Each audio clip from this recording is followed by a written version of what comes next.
Okay, so GVI has been working in Fiji for just over 1 year now. We actually celebrated our 1 year anniversary back on June the 18th this year.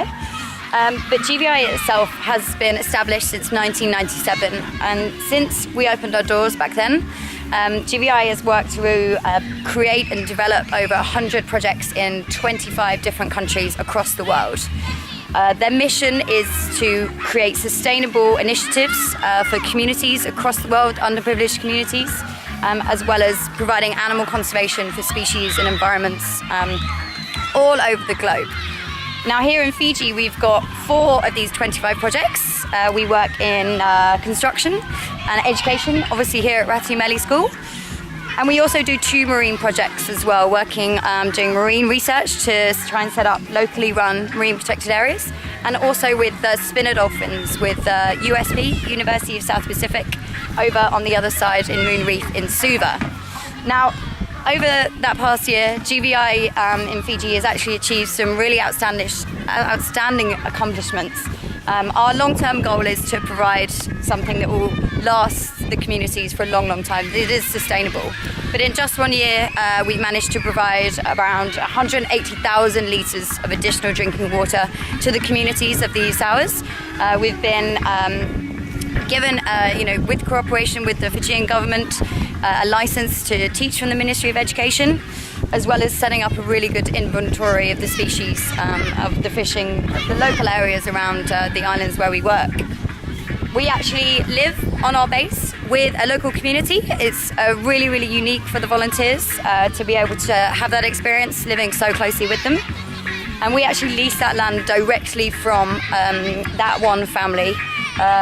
The family is run by Prasa. He is the elder, and it is directly through him that the money goes to, as well as employing 3 of his sons to as our regular daily boat drivers to and from the projects all around the Isauas. Now, it takes a long, long time to set up projects such as these. We have to ensure that wherever we go, we set them up in the right way. It has to be done, especially in places like Fiji. Protocols have to be carried out, the community has to be respected, and they have to be given ownership of it. Dan Lund is the country director here in Fiji. He's been living here for a fair few years.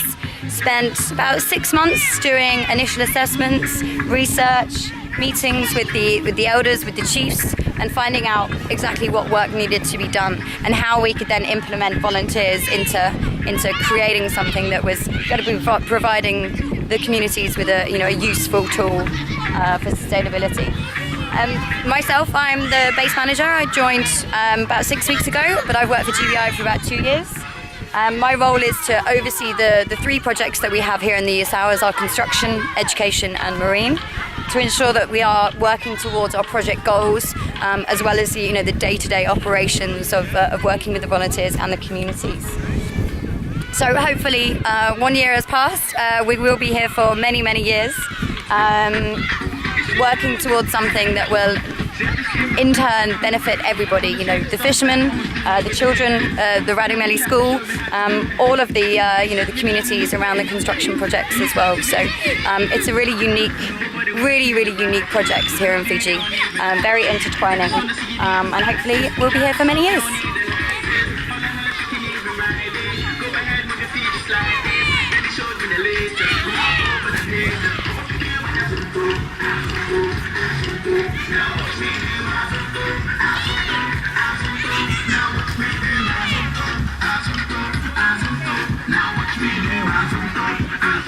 We walk over the beach, what you do,